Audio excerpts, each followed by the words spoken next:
And determination అభివృద్ధి మంత్రాలుగా సాగుతున్న honourable CM గారి సందేశం.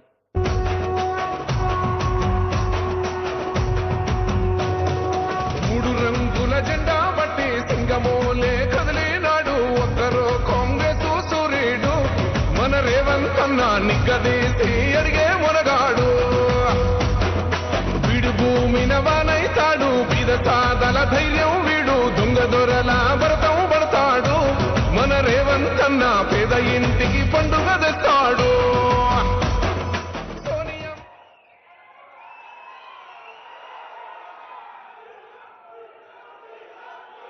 సభాధ్యక్షులు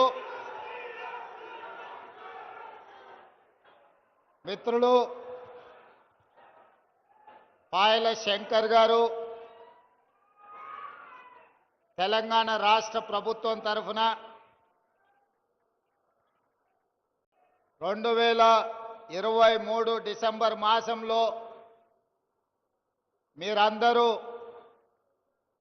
మీ ఓటునే ఆయుధంగా మార్చి తెలంగాణ ప్రజల్ని పట్టి పీడిస్తున్న నాటి ప్రభుత్వాన్ని ఓడించి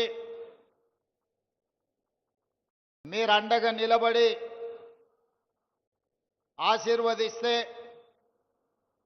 బాధ్యత చేపట్టి 2 సంవత్సరాలు పూర్తి చేసుకుంటున్న సందర్భంగా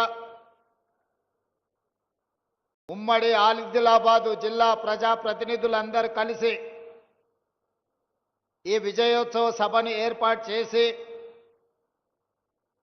నాతో పాటు ఈ కార్యక్రమానికి జిల్లా ఇన్ఛార్జ్ మంత్రివర్యులు జూపల్లి కృష్ణారావు గారిని, అదేవిధంగా 2 తరాలుగా ఆదిలాబాదు జిల్లా ప్రజల తరఫున గల్లీ నుంచి ఢిల్లీ వరకు అభివృద్ధి కోసం అహర్నిశలు పనిచేసిన కాకా వెంకటస్వామి గారి కుమారుడు, సహచర మంత్రివర్గ సభ్యులు గడ్డం వివేక్ వెంకటస్వామి గారిని, అదేవిధంగా నాకు అత్యంత సన్నిహితులు, ఆప్తులు, రాష్ట్ర ప్రభుత్వ సలహాదారుగా దళితులు, గిరిజనులు, బలైన వర్గాలు, మైనారిటీలకు సంబంధించిన సంక్షేమ అభివృద్ధి కార్యక్రమాలకు ప్రత్యేక సలహాదారుగా కార్యక్రమాలకు ముందుకు నడిపిస్తున్న పెద్దలు సుదర్శన్ రెడ్డి గారిని, అదేవిధంగా ఆదిలాబాద్ పార్లమెంట్ సభ్యులు నగేష్ గారిని, శాసన మండలి సభ్యులు మిత్రులు విఠల్ గారిని, శాసన సభ్యులు మిత్రులు వినోద్ గారిని, వెడమ బొజ్జు గారిని, అదేవిధంగా మాజీ మంత్రివర్యులు పెద్దలు ఇంద్రకరణ్ రెడ్డి గారిని, వేణుగోపాలాచారి గారిని, వివిధ కార్పొరేషన్లకు సంబంధించిన చైర్మన్లను, ప్రభుత్వ అధికారులను, ప్రాణ సమానులైన ఆదిలాబాద్కు సంబంధించిన మా మిత్రులందరూ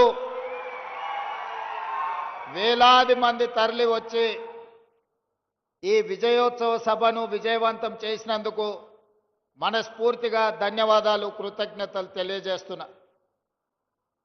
మిత్రులారా, నేను చాలా సందర్భాలలో చెప్పిన ఎన్నికలు వచ్చినప్పుడే రాజకీయాలు, ఎన్నికలు ముగిసిన వెంబడే అభివృద్ధి కార్యక్రమాలను అమలు చేయడము, సంక్షేమ పథకాలను పేదలకు అందించడమే మా లక్ష్యమని, సంక్షేమాన్ని అభివృద్ధిని 2 కళ్ళలాగా భావించి 4 కోట్ల తెలంగాణ ప్రజల యొక్క అభ్యున్నతి కోసమే మా ప్రభుత్వం అహర్నిశలు కృషి చేస్తుంది, నిరంతరం పనిచేస్తుంది. గత 2 సంవత్సరాలలో ఇక్కడ చాలామంది చదువుకున్న యువకులు ఉన్నారు, పాత్రికేయ మిత్రులు ఉన్నారు. ఈ 2 సంవత్సరాలల్లా ఏ ఒక్క రోజైనా, ఒక్క గంటైనా ఎప్పుడన్నా నేను సెలవు తీసుకున్నానా మీరు ఒక్కసారి ఆలోచన చెయ్యండి. చిన్న వయసులో అనుభవం తక్కువ, వివిధ హోదాలలో జిల్లా పరిషత్ మెంబర్గా, శాసన మండలి సభ్యుడిగా, శాసనసభ్యుడిగా, పార్లమెంట్ సభ్యుడిగా, పార్టీ అధ్యక్షుడిగా చిన్న వయసులోనే దేవుడు అన్ని అవకాశాలు ఇచ్చిండు. ఏ అవకాశం వచ్చినా దేవుడిచ్చిన గొప్ప అవకాశం ఈ తెలంగాణ ప్రజల కోసం పని చెయ్యాలి, వాళ్ళ చేత గౌరవం మర్యాద పొందాలి అన్న ఆలోచనతోటి నిరంతరం నేను శ్రమ చేస్తూనే ఉన్నా. కొన్నిసార్లు మనం కష్టపడ్డ ఫలితం రాదు, కొన్నిసార్లు మన శ్రమ కొంతైనా దేవుడి సంకల్పం ఉంటే అద్భుతమైన విజయాలు సాధిస్తాం. ఈ వేదిక మీద నాకంటే గొప్ప అనుభవం ఉన్నవాళ్ళు, పరిపాలన తెలిసిన వాళ్ళు, వయసులో పెద్దవాళ్ళు ఉన్నా చిన్న వయసులోనే నాకు ఈ అవకాశం వచ్చింది అనంటే దేవుడి సంకల్పము, తెలంగాణ ప్రజల ఆశీర్వాదము 100% ఉండబట్టే ఈనాడు ఏ ఒడిదుడుకులు లేకుండా, ఎలాంటి ఆటంకాలు లేకుండా తెలంగాణ రాష్ట్రానికి 2 సంవత్సరాలు ముఖ్యమంత్రిగా పని పూర్తి చేసుకొని ఈనాడు మీ ముందుకు వచ్చి నిలబడి అత్యంత వెనుకబడిన ఆదిలాబాదు జిల్లా అభివృద్ధి కోసం ఈరోజు అభివృద్ధి పథకాలను ప్రారంభించుకోవడమే కాకుండా సంక్షేమ పథకాలను అమలు చేసుకోవాలని ఈనాడు ఈ సభ ఏర్పాటు చేసుకున్నాం. అందుకే రాజకీయాలకు అతీతంగా మిత్రుడు పాయల శంకర్, గోడెం నగేష్ గారు భారతీయ జనతా పార్టీ అయి ఉండొచ్చు. వాళ్ళను తెలంగాణ ప్రజలు మమ్మల్ని అందరినీ ఏ విధంగా ఎన్నుకున్నారో వాళ్ళను కూడా ప్రజలు ఓటేసి గెలిపించిండ్రు. వాళ్ళందరిని కలుపుకొని అభివృద్ధి పదం వైపు నడపాలన్న ఆలోచనతోటి ఈనాడు వేదిక మీద వాళ్ళందరితో కూడా మాట్లాడించి వాళ్ళ ఈ ప్రాంత సమస్యల్ని ఏవైతే నా దృష్టికి తెస్తారో వాటిని పరిష్కరించాలన్న ఆలోచనతోటి ఈనాడు మన ప్రభుత్వం పనిచేస్తుంది. నేను ఒక్కటే మాట అడగదలుచుకున్నా, 4 కోట్ల తెలంగాణ ప్రజల్ని ఆలోచన చేయమని నేను విజ్ఞప్తి చేస్తున్నా. ఆనాడు 10 సంవత్సరాలు ఆ ప్రభుత్వం ఉన్నప్పుడు ఏనాడైనా ప్రతిపక్షాలకు సంబంధించిన ముఖ్యమంత్రి గారి కార్యక్రమాలలో పాల్గొననిచ్చిండ్రా? ఒకవేళ ప్రతిపక్షాలు ఎవరైనా పాల్గొన్నా మాట్లాడడానికి 1 నిమిషమైన అవకాశం ఇచ్చిండ్రా? మీరు ఆలోచన చెయ్యండి. ప్రజాస్వామ్య స్ఫూర్తికి విరుద్ధంగా ఆనాడు పరిపాలన జరిగింది.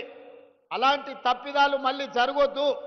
ప్రతిపక్షంలో మేము ఉన్నప్పుడు సచివాలయానికి వెళ్తే వందలాది మంది పోలీసులను పెట్టి తాళ్ళు పెట్టి కట్టేసి మీరు సచివాలయానికి రానే వద్దు, మిమ్మల్ని రానియమని నన్ను, సీతక్క లాంటి వాళ్ళను తీసుకెళ్లి పోలీసులు నిర్బంధించి మా ఇంటి గేటు దగ్గర పడేసిపోయినారు.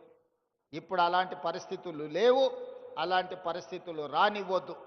నేను నిన్న ఢిల్లీకి వెళ్ళిన, ప్రధానమంత్రిని కలిసిన, కేంద్ర మంత్రులను కలిసిన, మన తల్లి సోనియమ్మ ఆశీర్వాదం తీసుకొని ఇవాళ తెలంగాణ రాష్ట్రంలో సగర్వంగా నిలబడి నాది తెలంగాణ రాష్ట్రం అని గొప్పగా చెప్పుకుంటున్నామంటే ఆ తల్లి సోనియమ్మ ఆశీర్వదించి 60 సంవత్సరాల ఆకాంక్ష అయిన తెలంగాణ రాష్ట్రాన్ని సోనియమ్మ వల్ల మన కల సాకారమైంది. మరి ఇంత పెద్ద కార్యక్రమం పెట్టుకొని తెలంగాణ రైజింగ్ గ్లోబల్ సమ్మిట్ పెట్టుకొని ప్రపంచ దేశాలకు సంబంధించిన 100 దేశాల ప్రతినిధులకు ఈరోజు తెలంగాణ రాష్ట్రం ఆతిథ్యం ఇస్తున్నప్పుడు, ఇంత గొప్ప లక్ష్యాన్ని కార్యక్రమం పెట్టుకున్నప్పుడు ఆ తల్లి ఆశీర్వాదం తీసుకోవాలి కదా. కన్న తల్లితో సమానమైన సోనియమ్మ ఆశీర్వాదం తీసుకొని ఈనాడు ఉక్కు సంకల్పంతో ఏ ఆకాంక్షల కోసం, ఏ అభివృద్ధి కోసం, ఏ సంక్షేమం కోసం సోనియా గాంధీ గారు తెలంగాణ రాష్ట్రం ఇచ్చిండ్రో ఆ తెలంగాణ రాష్ట్రాన్ని అభివృద్ధి పదం వైపు నడపడానికి, ఆ లక్ష్యం వైపు సాగడానికి సోనియమ్మ ఆశీర్వాదం తీసుకొని మల్లికార్జున్ ఖర్గే గారు, రాహుల్ గాంధీ గారు, ప్రియాంక గాంధీ గారిని కలిసి మా రాష్ట్రానికి రండి అని, అదేవిధంగా పీయూష్ గోయల్, నిర్మలా సీతారామన్ గారి నుంచి మొదలు పెడితే పెద్దలు నరేంద్ర మోడీ ప్రధానమంత్రి వరకు అందరినీ కలిసి ఆహ్వానించడం. ఇవాళ తెలంగాణ రాష్ట్రంలో 4 కోట్ల తెలంగాణ ప్రజలు పండుగ జరుపుకుంటున్నారు. సంక్షేమం, అభివృద్ధిని ముందుకు తీసుకెళ్లాలనుకుంటున్నారు. మరి అవి తీసుకెళ్లాలనుకున్నప్పుడు రాష్ట్ర కేంద్ర ప్రభుత్వాలు సహకరించుకోవాలి కదా, సమన్వయం చేసుకోవాలి కదా. మనకు అవసరమైన మన ప్రణాళికలను ప్రధానమంత్రి గారి దృష్టికి తీసుకువెళ్ళాలి కదా. పాయల శంకర్ గారు ఎమ్మెల్యేగా నా దగ్గరకు వచ్చి వరంగల్ ఎయిర్పోర్ట్ కావాలి అని అంటే వరంగల్ ఎయిర్పోర్టే కాదు, ఆదిలాబాద్ ఎయిర్పోర్ట్ కూడా కట్టాలి అని పాయల శంకర్ నా దృష్టికి తీసుకొస్తే నిజమే కదా, అత్యంత వెనుకబడిన ఆదిలాబాద్కు ఎయిర్పోర్ట్ ఇస్తే ఇక్కడికి పరిశ్రమలు వస్తాయి. తెలంగాణ రాష్ట్రానికే కాదు, పక్కనున్న మహారాష్ట్రకు సంబంధించిన వాళ్ళు కూడా ఇక్కడ టైగర్ రిజర్వ్ ఫారెస్ట్లు ఉన్నాయి. అభయారణ్యంలో పులులను చూడడానికి దేశం నలుమూలల నుంచి వేలాది మంది ఈ ప్రాంతానికి వస్తున్నారు. వాళ్ళు రావాలంటే కష్టమవుతున్నది. మనకి ఎయిర్పోర్ట్ ఉండాలి అని ఆలోచన చేసినాం. ఈరోజు మేము భూమి ఇస్తే రక్షణ శాఖకు సంబంధించిన రాజ్నాథ్ సింగ్ గారు సహకరిస్తామన్నారు. ఏవియేషన్ మినిస్టర్ రామ్మోహన్ నాయుడు గారు అనుమతులు ఇస్తామన్నారు. ప్రధానమంత్రి నరేంద్ర మోడీ గారు నిధులు ఇస్తామన్నారు. నేను కాంగ్రెస్ అయి ఉండొచ్చు, మా ప్రభుత్వం అయి ఉండొచ్చు, కానీ అభివృద్ధిలో కేంద్ర ప్రభుత్వం యొక్క సహకారం తీసుకొని ఆదిలాబాద్కు ఎయిర్పోర్టు తేవాలి అని నిన్న ఢిల్లీకి వెళ్ళి మోడీ గారితో మాట్లాడి ఈనాడు ఆదిలాబాద్లో ఈరోజు నేను ప్రకటిస్తున్నా, సంవత్సరం తిరిగే లోపల ఆదిలాబాద్లో ఎయిర్పోర్టు పనులను ప్రారంభించి ఎర్ర బస్సు రావడమే కష్టం అనుకున్న ఆదిలాబాద్లో ఎయిర్ బస్సును దించి ఇక్కడ అభివృద్ధికి పునాదులు వేసి ఇక్కడ పరిశ్రమలను తీసుకొచ్చే బాధ్యత మన ప్రభుత్వం తీసుకుంటుంది. ఇందిరమ్మ రాజ్యంలో ప్రజాపాలన చేస్తుంది అని నేను ఈ సందర్భంగా మీ అందరికీ తెలియజేస్తున్నా. మిత్రులారా, నేను పిసిసి అధ్యక్షుడిగా బాధ్యత తీసుకున్న తర్వాత 4-5 రోజుల్లోనే మొట్టమొదటి పర్యటనకు వచ్చింది ఆదిలాబాదు జిల్లా నిర్మల్ నియోజకవర్గానికి వచ్చిన నేను మొదటి కార్యక్రమాన్ని ఆదిలాబాద్ నుంచే ప్రారంభించిన. మొదటి బహిరంగ సభ దళిత గిరిజన దండోర కార్యక్రమాన్ని ఇంద్రవల్లిలో పెట్టి మిత్రులు ప్రేమ్ సాగర్ రావు గారు బాధ్యత తీసుకొని ఆనాడు పెద్ద ఎత్తున దళిత గిరిజన దండోర, దళితుల కోసం, గిరిజనుల కోసం, ఆదివాసీల హక్కుల కోసం పోరాటానికి పౌరుషానికి మారు పేరైన కొమరం భీముడి స్ఫూర్తితో రామ్జీ గోండును ఆదర్శంగా తీసుకొని ఈ ఆదిలాబాదు గడ్డ మీద నుంచే ఆనాటి ప్రభుత్వం మీద పోరాటాన్ని ప్రకటించినాం.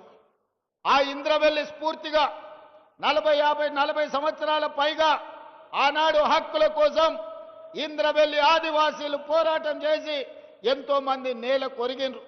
వాళ్ళందరినీ వాళ్ళ కుటుంబాలను గుర్తిస్తాం, ఆదుకుంటామని చెప్పి అదే విధంగా ఇంద్రవెల్లి అమరవీరుల స్తూపాన్ని పర్యాటక కేంద్రంగా ప్రకటిస్తామని ఆనాడు ప్రకటించడం జరిగింది.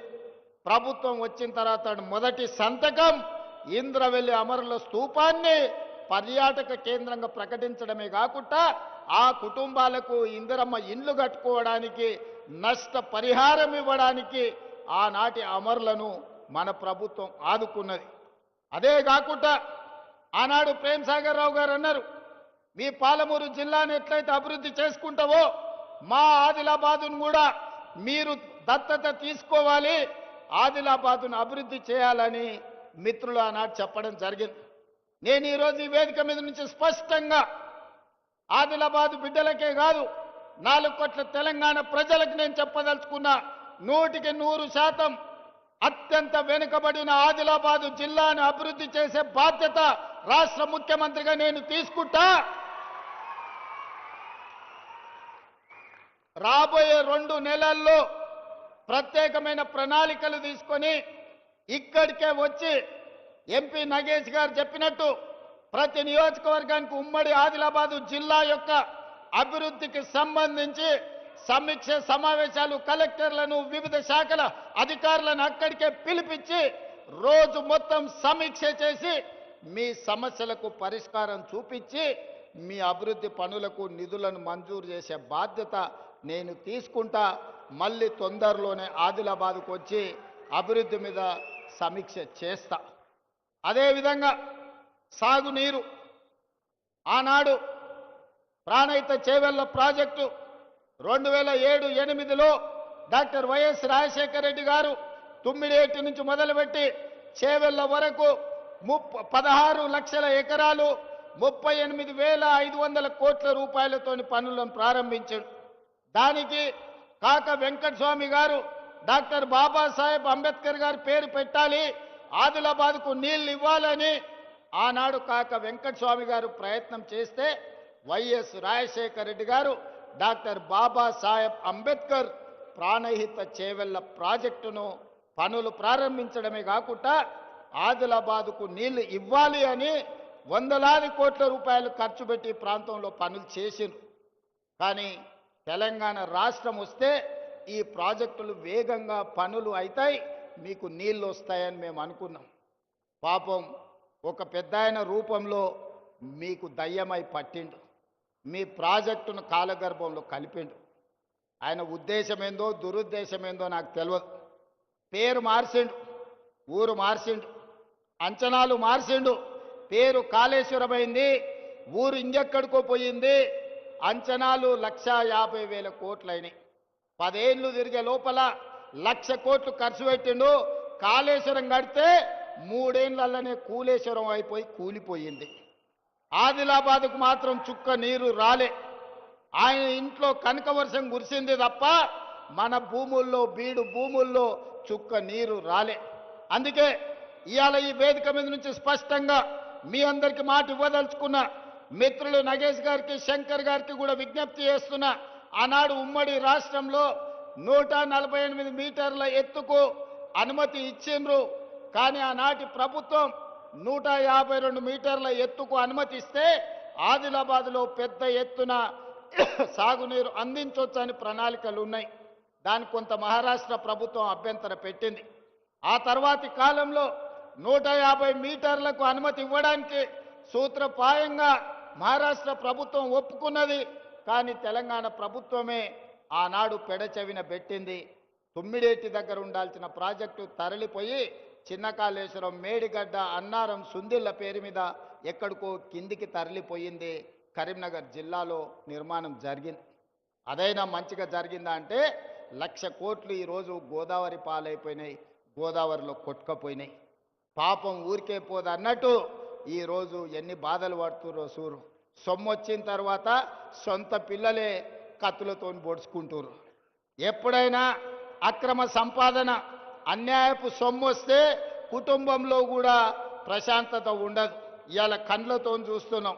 బిడ్డో దిక్కు, కొడుకో దిక్కు, అల్లుడో దిక్కు, ఆయన శాతగాక ఎక్కడ వండుకున్నాడో మీరు అందరు చూస్తున్నారు. ప్రజల సొమ్ము తిన్నోడు ఎవడు బాగుపడడు.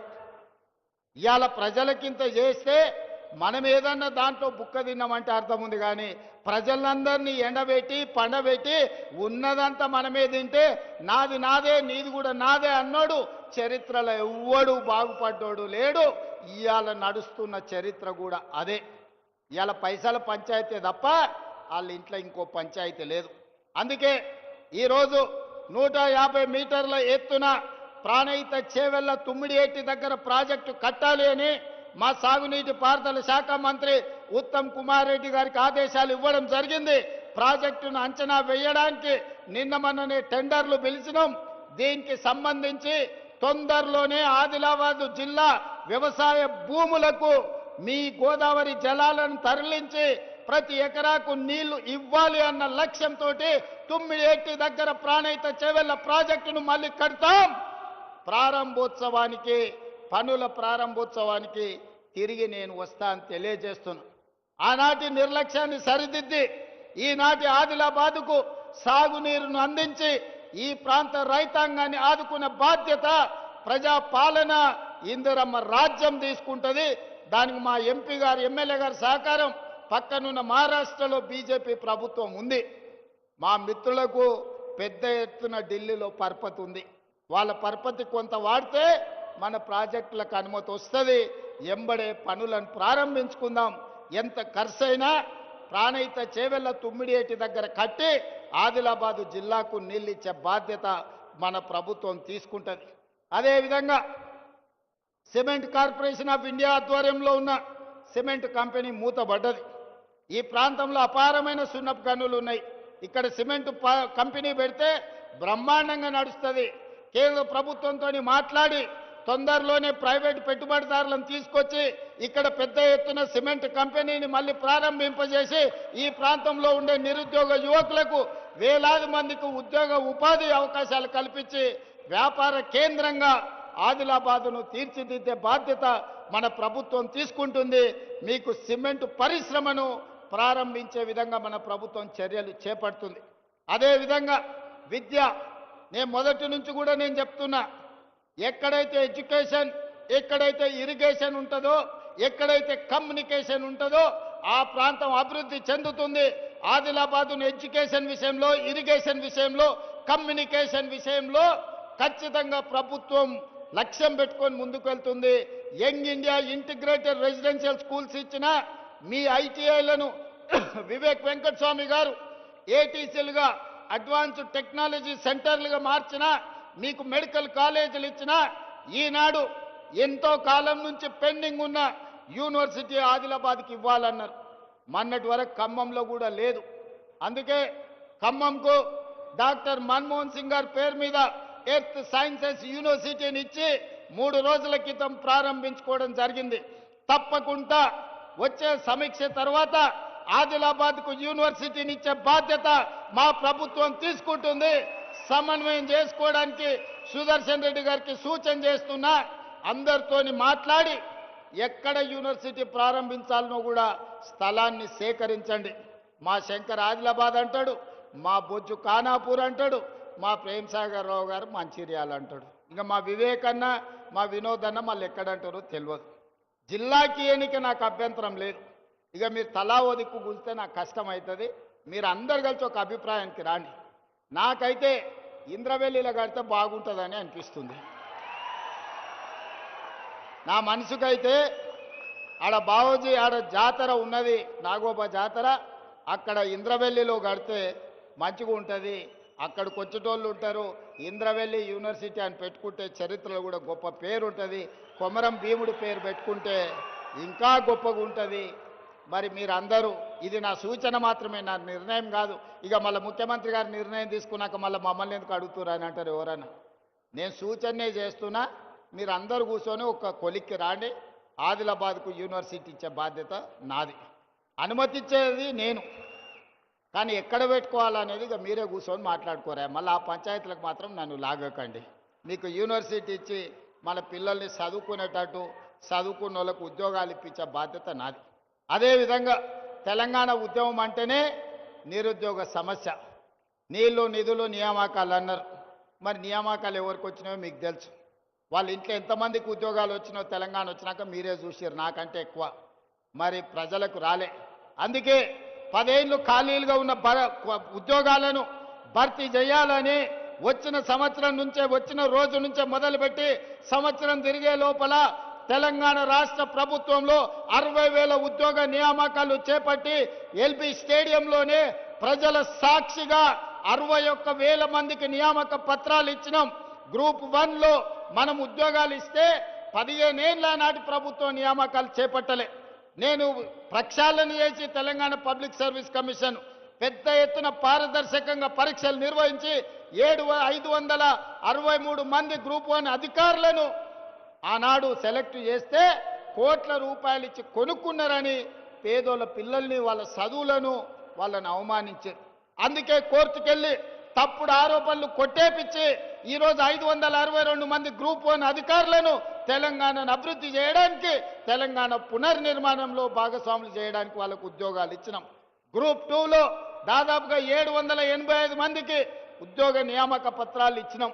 అదేవిధంగా పోలీస్ శాఖ కావచ్చు, వైద్య ఆరోగ్య శాఖ కావచ్చు, వివిధ శాఖలల్లా 61,000 ప్రభుత్వ ఉద్యోగాలు తలలు లెక్కగట్టి ఎల్బీ స్టేడియంలో రాష్ట్ర ప్రభుత్వంలో ఉద్యోగ నియామకాలు చేపట్టిన చరిత్ర దేశంలోనే తెలంగాణ రాష్ట్రానికి దక్కింది.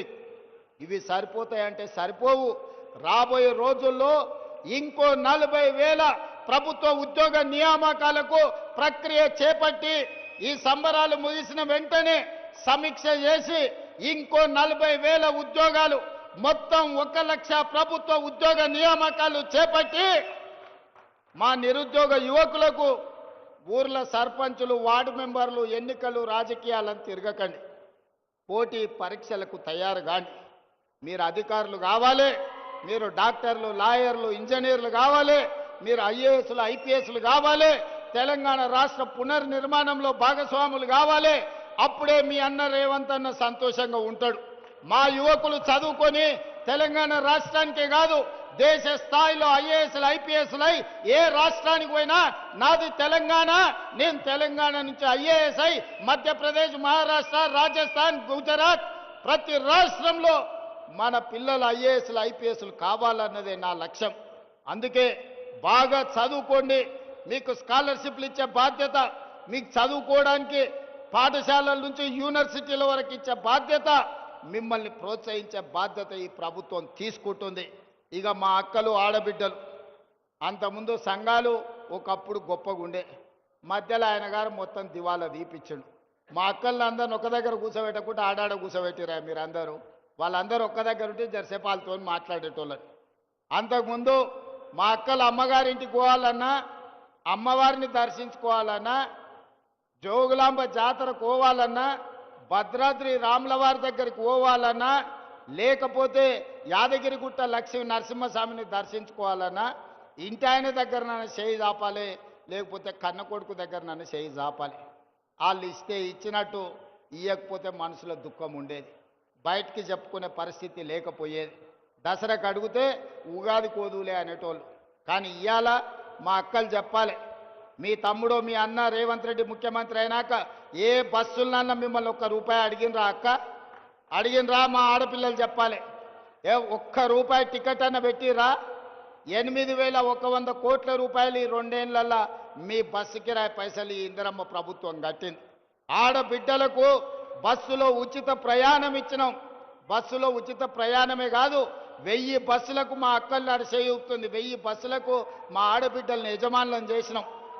అదేవిధంగా సోలార్ పవర్ ప్రాజెక్టులు ఇచ్చినాం. ఇవాళ పెట్రోల్ బంకు కోసం ఇవాళ వాళ్ళకు జగా ఇచ్చినాం. సంఘాలు పెట్రోల్ బంకులు నడుపుతున్నాయి, సంఘాలు విద్యుత్ ఉత్పత్తి చేస్తున్నాయి, సంఘాలు ఆర్టీసీ బస్సులు నడుపుతున్నాయి. సంఘాలు చెయ్యని లాభసాటి వ్యాపారమే లేదు. ఈరోజు 65 లక్షల మంది ఆడబిడ్డలకు ఈరోజు ఇందిరమ్మ చీరలు ఇచ్చినాం. పండుగ పూట నాడు చీర సారె పెట్టేది తెలంగాణ సాంప్రదాయం. ఆ సాంప్రదాయాన్ని పాటించి తెలంగాణ గ్రామీణ ప్రాంతాలలో 65 లక్షల చీరలు ఇచ్చినాం. చీరలు మనం 1 కోటి ఆర్డర్ ఇస్తే ఇప్పటికి 65 లక్షలే వచ్చినాయి. అందుకే గ్రామీణ ప్రాంతాలలో ఇవ్వండి. మళ్ళీ ఎండాకాలం మార్చిలో మున్సిపాలిటీల మిగతా 35 లక్షలు.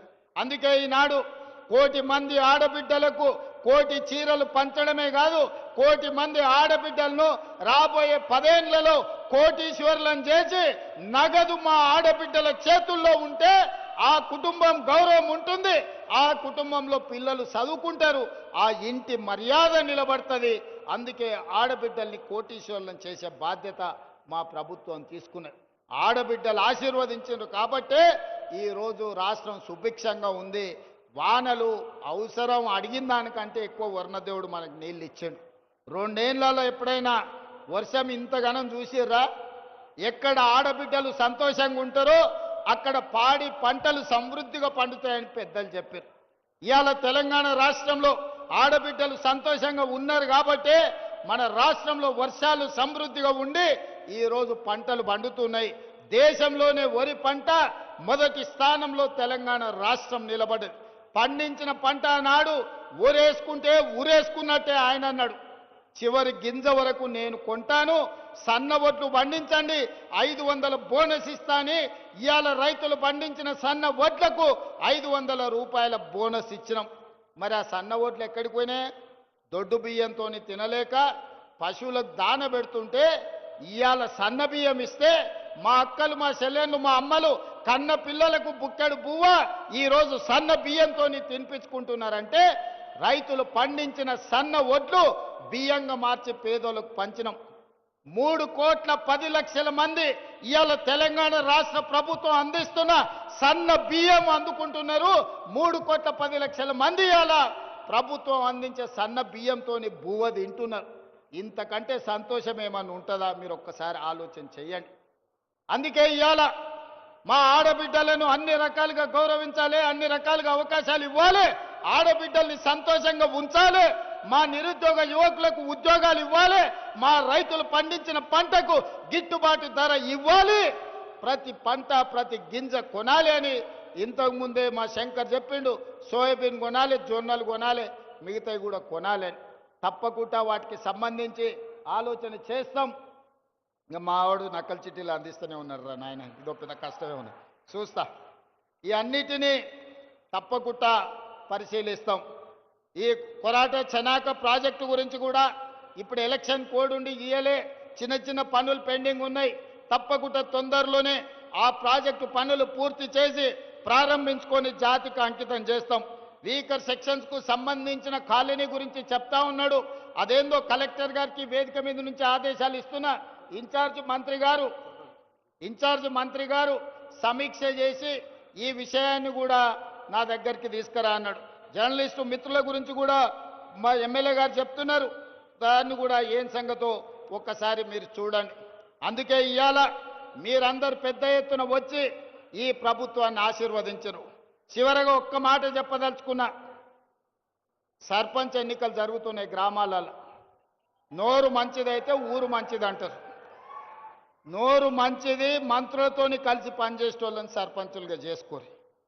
ఊర్లలో వాళ్ళ వీళ్ళకి పంచాయతీలు పెట్టేటోళ్ళను, జుట్లు ముడేసి తాకులాట పెట్టేటోళ్ళను మీరు సర్పంచులుగా ఎన్నుకుంటారంటే ఊరు ఆగమవుతుంది, ఊరు అభివృద్ధి ఆగిపోతుంది. అందుకే వీడికొచ్చిన మిత్రులందరికీ, వేదిక మీద ఉన్న పెద్దలందరికీ పంచాయతీలు తగ్గించండి, ఏకగ్రీవంగా వీలైతే ప్రజలందరిని ఒప్పించి చేసుకోండి. ఎన్నికలల్లో అడ్డగోలుగా ఖర్చు పెట్టకండి. ఎందుకంటే మళ్ళీ మీకు మీరు పెట్టిన ఖర్చు అంతా కూడా ఆదాయం రాదు. ఈరోజు నిధులు ఇస్తాం, గ్రామాలను అభివృద్ధి చేసుకోండి. గ్రామాలను అభివృద్ధి చేసుకోవాలంటే సమన్వయం చేసుకొని ముందుకు వెళ్ళాలి. ఎట్లయితే ఈరోజు మేము కేంద్ర ప్రభుత్వం పెద్దల దగ్గరికి వెళ్ళి కూర్చొని మాట్లాడి తెచ్చుకుంటున్నామో, సర్పంచులు కూడా మంత్రుల దగ్గరకు పోయి కూర్చొని మీ గ్రామాల అభివృద్ధి కోసం నిధులు తెచ్చుకునేటోళ్ళని పెట్టండి. లేకుండా రోజు పంచాయతీ పెట్టేటోని పెడితే ఇక అది లేనిపోని తలకాయ నొప్పి అవుతుంది, ఆదిలాబాద్ అభివృద్ధి ఆగిపోతుంది. అందుకే మా అక్కలకు, మా చెల్లెళ్లకు, మా రైతులకు అందరికి ఒకటే విజ్ఞప్తి, సర్పంచ్ ఎన్నికలల్లా మంచోని ఎందుకోండి.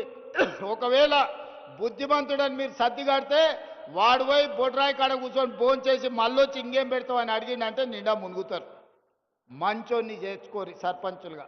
నిధులు ఇచ్చే బాధ్యత నాది, అభివృద్ధి చేసే బాధ్యత నాది, మిమ్మల్ని ఆదుకునే బాధ్యత ఈ ప్రభుత్వాన్ని. మీరందరూ మంచి సర్పంచులను ఎన్నుకోండి, మంచిగా ఆదిలాబాదును అభివృద్ధి చేసుకోండి.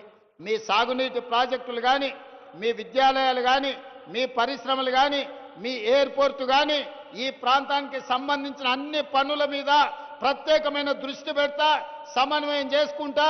జూపల్లి కృష్ణారావు గారు, పెద్దలు సుదర్శన్ రెడ్డి గారు ప్రతి క్షణం ఆదిలాబాదు జిల్లా నాయకత్వంతో సమన్వయం చేసుకొని తప్పకుండా ఆదిలాబాదును ఆదర్శంగా నిలబెట్టి రాష్ట్రంలోనే అభివృద్ధి చెందిన మొదటి జిల్లాగా మేము తప్పకుండా అభివృద్ధి చేస్తాం. పొలాలకు రోడ్లు అడుగుతున్నాడు, రోడ్లు అంచనాలేసి శంకర్కి ఇస్తాం. మోడీ గారి దగ్గర నుంచి నిధులు దెమ్మనాల్సిందిగా కోరుకుంటూ మీ అందరి దగ్గర మీరందరూ పెద్ద ఎత్తున చప్పట్లు కొట్టండి, మిగతా జిల్లాలకు వినిపించాలి. ఆదిలాబాదు జిల్లా ప్రజలు ఎంత క్రమశిక్షణతోటి, ఎంత గౌరవంగా, ఎంత మంచిగా కార్యక్రమాన్ని నిర్వహించిండ్రో. ఇప్పటికి జరిగిన అన్ని కార్యక్రమాలల్లో గొప్పగా ఆదిలాబాదు జిల్లాలోనే జరిగింది. మిమ్మల్ని ఆదర్శంగా తీసుకొని మిగతా జిల్లా ప్రజా ప్రతినిధులు, ప్రజలు, రైతులు, మహిళలు, యువకులు, నిరుద్యోగులందరూ మంచి కార్యక్రమాలు చేయాల్సిందిగా తొందరలోనే మళ్ళీ వస్తా, మీకు నిధులు ఇస్తా, ఆదిలాబాదును అభివృద్ధి చేస్తా అని మీ అందరి దగ్గర సెలవు తీసుకుంటున్నా. ధన్యవాదాలు మిత్రులారా. రెండేండ్ల పండుగ సందర్భంగా ఆదిలాబాద్ మున్సిపాలిటీకి పండగ ఉత్సాహాన్ని పంచారు ఆనరబుల్ సీఎం గారు. ఇప్పుడు 19,69,33,000 బ్యాంక్ లింకేజ్ చెక్ ఇస్తారు మెప్మా పట్టణ పేదరిక నిర్మూలన సంస్థ ఆదిలాబాద్ సోదరిమణులకు. ఆనరబుల్ సీఎం గారు, ఆదిలాబాద్ పట్టణంలోని యువతి యువకులకు, విద్యార్థులకు, అక్కా చెల్లెళ్లకు, మరి అన్ని వర్గాల వారికి ఉత్సాహాన్ని పెంచే, ఆనందాన్ని పంచే ఎన్నో సమాచారాలు అందించిన ప్రజా పాలన ప్రజా విజయోత్సవ ఆనరబుల్ సీఎం గారి సందేశానికి మనమంతా మరొకసారి గట్టిగా చప్పట్లతో ధన్యవాదాలు తెలియజేద్దాం.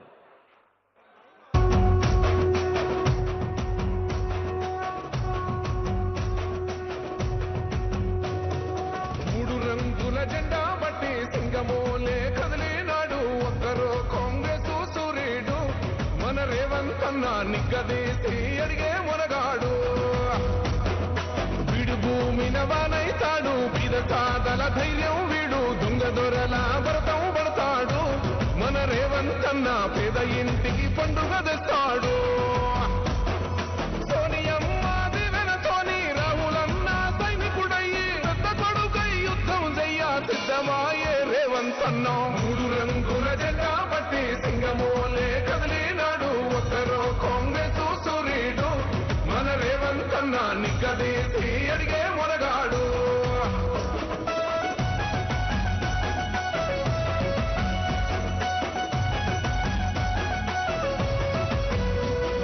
దాడులెన్ని జరిగిన గాని దడువలేదు రేవంత్ అన్న గంతకంతా ఎత్తుకు ఎదిగాడు